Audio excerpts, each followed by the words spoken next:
कैसे हैं दोस्तों? उम्मीद है आप लोग सब खैरियत से होंगे। दोस्तों आज जो हम टॉपिक डिस्कस करेंगे वो है ऑस्टियोपोरोसिस के बारे में। ऑस्टियोपोरोसिस 2 लफ्ज़ों से मिलकर बना है।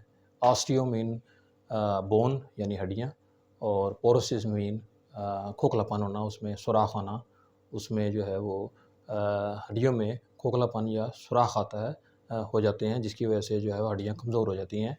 ये उस वक़्त पता चलता है जब फ्रैक्चर होता है या कोई चोट लगती है, तो पता लगा कि हमें काफ़ी देर से पहले ही ऑस्टियोपोरोसिस होना शुरू हो गया है। ये बिल्कुल इसी तरह से है जैसे किसी लकड़ी को दीमक लगता है और दीमक जो है वो आहिस्ता-आहिस्ता जो है वो लकड़ी को चाट जाती है, और जब कोई लकड़ी से बनी हुई चीज़ जो है वो जब गिरती है, पता चला कि ये इसमें तो दीमक इसको चाट गई है। इसी तरह से ऑस्टियोपोरोसिस में हड्डियाँ आहिस्ता-आहिस्ता जो है वो उसमें से कैल्शियम निकलना शुरू हो जाता है, रिवर्स होना शुरू हो जाता है। वो आगे चल के हम देखेंगे वो क्यों रिवर्स होता है, और हड्डियाँ जो है वो कमज़ोर होना शुरू हो जाती हैं, उसमें मसाम आने शुरू हो जाते हैं, पोर्स आना शुरू हो जाती हैं। इस वजह से हम उसको कहते हैं कि इसमें ऑस्टियोपोरोसिस है। अच्छा, इसकी डायग्नोसिस कैसी हैं और इसका जो है वो ट्रीटमेंट कैसा है, ये हम देखते हैं। सबसे पहले तो ये देखते हैं कि बोन लॉस जो है वो होना शुरू हो जाता है। उसकी जो सबसे बड़ी वजह है वो हमारी जो डाइट है, जो हम वो प्रॉपर तरीके से हम नहीं ले रहे होते हैं। उसमें जंक फूड बहुत ज़्यादा है, उसमें कार्बोनेटेड वाटर जो है बहुत ज़्यादा है, उसमें हाई कैलोरीज़ वाली जो है वो डाइट जो है बहुत ज़्यादा है। विटामिन डी की डेफिशिएंसी है, या कैल्शियम जो है वो हम प्रॉपर इनटेक नहीं हो रहा होता, जिसकी वजह से जो है वो बोन लॉस होता है, और जो बोन जो है वो डिफ़ॉर्मेशन होती है। और जब प्रॉपर तरीके से कैल्शियम अब्ज़ॉर्ब हो रहा हो विटामिन डी की मदद से, तो वो प्रॉपर तरीके से जब जो है वो बोन फॉर्मेशन होती है, हड्डियाँ मज़बूत होती हैं। अच्छा, ख़वातीन में ये देखा गया है कि ये प्रॉब्लम जो है बहुत ज़्यादा है। ख़ास तौर पे जो पोस्ट मेनोपॉज़ में चली जाती हैं ख़वातीन, 45 में ईयर्स में या 50 प्लस में ख़वातीन जो पोस्ट मेनोपॉज़ में जाती हैं, तो उसमें पता चलता है कि उनके हार्मोनल बैलेंस का लॉस होना शुरू हो जाता है, उसका रिवर्स होना शुरू हो जाता है, जिसकी वजह हो जाती है ऑस्टियोपोरोसिस जो है वो उनमें बढ़ जाता है। और मेल में भी हमने देखा है कि काफ़ी प्रॉब्लम जो है वो सामने आ रही है। उसकी भी वजह यही है कि प्रॉपर तरीके से कैल्शियम अब्ज़ॉर्प्शन नहीं हो रही होती है, कैल्शियम वाली डाइट हम नहीं ले रहे होते, या दूध जो है प्रॉपर तरीके से हम नहीं ले रहे हैं, तो जिसकी वजह से जो है वो डिफ़ॉर्मेशन होती है उसकी बोन्स की, और कैल्शियम लॉस जो है उसमें बढ़ जाता है। पॉइंट्स हैं, या जो हमारा जो मेन स्पाइन है, उसमें जो है वो डिजनरेशन जो है वो होना शुरू हो जाती है, क्योंकि मेन जो है वो वेट जो है वो इन्हीं पे ज़्यादा पड़ रहा होता है। और इसमें ये भी हमने नोट किया है कि जो लॉन्ग टर्म में जो बेड रेस्ट पे पेशेंट होते हैं, क्योंकि वो प्रॉपर तरीके से वॉक नहीं कर रहे होते, एक्सरसाइज नहीं कर रहे होते, उनकी हड्डियों पे मुकम्मल तौर पे वज़न जो है वो नहीं पड़ रहा होता। क्योंकि जब वज़न पड़ेगा, जब हम वॉकिंग कंडीशन में होते हैं, जब एक्सरसाइज की कंडीशन में होते हैं या स्टैंडिंग पोज़ीशन में होते हैं, तो हमारा सारा वज़न जो है हड्डियों पे पड़ता है। जब हड्डियों पे प्रॉपर तरीके से वज़न पड़ेगा, तो कैल्शियम अब्ज़ॉर्ब होगा।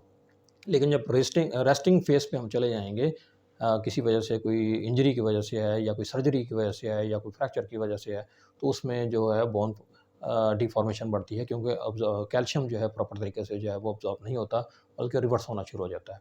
तो ऐसे पेशेंट को कोशिश करें कि किसी न किसी तरीके से उसको वॉक करवाएँ, उसको एक्सरसाइज़ कराएँ, वॉकर की मदद से या किसी और स्पोर्ट की वजह से, ताकि वो मूव करें, वॉक करें, और प्रॉपर तरीके से हड्डियों पे जो है वो पूरा उनका वज़न पड़े, और उनमें कैल्शियम जो है वो प्रॉपर तरीके से अब्ज़ॉर्ब होना शुरू हो जाए, और वो ऑस्टियोपोरोसिस जो है उससे बच सकें। अच्छा, ये एक बड़ी इम्पोर्टेंट बीमारी है, इसको हम इग्नोर नहीं कर सकते, क्योंकि हमारा सारा जो मेन स्केलेटन सिस्टम है वो हड्डियों से बना हुआ है। वेट बेयरिंग हमारे जो जॉइंट्स हैं, बड़े वो जॉइंट्स हैं, जैसे हिप जॉइंट्स है, स्पाइन है, हमारे नी है, हमारा जो एंकल है, हमारे शोल्डर हैं। तो इसमें देखना है ये कि कैल्शियम जो है प्रॉपर तरीके से अब्ज़ॉर्ब हो रहा है, और हमें कोई डिफ़ॉर्मेशन जो है वो नहीं हो रही, ये भी हमें देखना पड़ेगा। उसके लिए जो है वो बीएमडी टेस्ट जो है वो एक ज़रूर करवा लें, या जो है डेक्सा स्कैन जो है वो एक टेस्ट करवा लें। ये अगले लेक्चर में हम देखेंगे कि बीएमडी टेस्ट जो है वो क्या होता है, यानी बोन मिनरल डेंसिटी टेस्ट जो है, या डेक्सा स्कैन टेस्ट जो है वो क्या होता है, उसमें जो टी स्कोर क्या होता है, जेड स्कोर क्या होता है, और इसकी अलामात क्या हैं, जैसे ऑस्टियोपिनिया है, ऑस्टियोमलेशिया है, या ऑस्टियोपोरोसिस है, वो हम मुकम्मल तौर पर डिटेल वीडियो उसकी हम देखेंगे कि बीएमडी टेस्ट क्या होता है, कैसे होता है, और उसका रिज़ल्ट क्या होता है। अच्छा, अब ये जो ऑस्टियोपोरोसिस है उसकी काज़ेज़ हम देख लेते हैं, इसकी काज़ेज़ जो हैं वो क्या हैं। कि कैल्शियम जो है प्रॉपर तरीके से हमारे जो बॉडी है, हमारे जो हड्डियाँ हैं उसमें अब्ज़ॉर्ब होना बहुत ज़रूरी है। अगर वो प्रॉपर तरीके से अब्ज़ॉर्ब नहीं हो रहा है, वो देखना पड़ेगा कि कैल्शियम का इंटेक जो है वो प्रॉपर नहीं है, या जो है विटामिन डी डेफ़िशिएंसी आ रही है।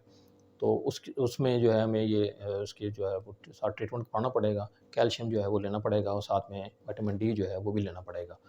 अच्छा, इसके साथ जो है वो हमें एक्सरसाइज़ जो है वो बहुत ज़रूरी है।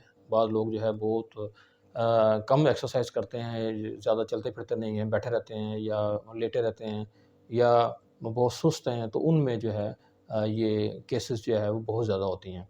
और जैसे कि मैंने बताया कि हमारी जो माल न्यूट्रिशन है वो बहुत ज़्यादा है। हाई कैलोरीज़ की जो है वो ग़िज़ाएँ हम बहुत ज़्यादा खाते हैं, बच्चे हैं, बड़े हैं, ख़वातीन हैं।